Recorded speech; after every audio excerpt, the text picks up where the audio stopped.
વિસાવદરમાં આમ આદમી પાર્ટીના ચૂંટાયેલા ભૂપતભાઈ ભાણિયાની દ્વારા ધારાસભ્ય પદ પરથી રાજીનામું આપ્યું છે, ત્યારે વિધાનસભાની પેટા ચૂંટણી વિસાવદરમાં હોય તેને લઈ આમ આદમી પાર્ટી દ્વારા ફિર લડેંગે ફિર જીતેંગેના નારા લગાવીને વિધાનસભા સીટ જીતવા માટે કમર કસી છે, જેને લઈ મધ્યસ્થ ચૂંટણી કાર્યાલયનું ઓપનિંગ કરવામાં આવ્યું હતું, જેમાં ઈસુદાનભાઈ ગઢવી, મનોજ સોરઠિયા, રાજુભાઈ કરપડા, અજીતભાઈ લોખીલ, કરશનબાપુ ભાદરકા, મહિલા વિંગ પ્રમુખ રેશમા પટેલ, જુનાગઢ જિલ્લા પ્રમુખ રાજુ બોરખતરિયા, હરેશ સાવલિયા, મહેન્દ્ર ડોબરિયા, હિતેશ વગાસિયા સહિતના આમ આદમી પાર્ટીના હોદ્દેદારો તેમજ કાર્યકરોની ઉપસ્થિતિમાં કાર્યાલયનો શુભારંભ કરવામાં આવ્યો હતો।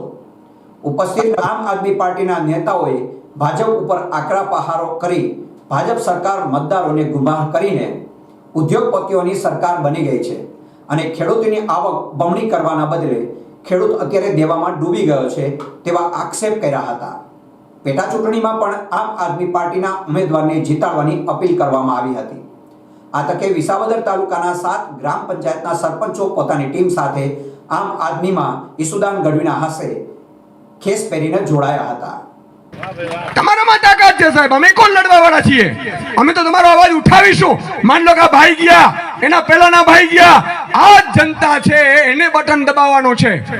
ભલે ને ભાજપ વાળા પગે ફરતા હોઈએ, કાંઈ વાંધો નહીં, કોઈ ડરાવતા હોય, કોઈ ધમકાવતા હોય, આપણે યુદ્ધ નથી કરવાનું, પણ જે દિવસે બટન દબાવવાનો છે ને તે દિવસે હાથમાં આંજલીને પાણી લઈને કહી દેવાનું કે આ ભાજપને અહીંયાથી ભગાડું છું, એ ભગવાન આ કૌરવોનો નાશ તું કરજે, બસ આટલું કરો એટલે વિસાવદર પૂરું। બીજી વાર વિસાવદરમાંથી કોઈ ધારાસભ્યની ઓકાત નથી કે રાજીનામું આપવા માટેનો વિચાર કરે સાહેબ।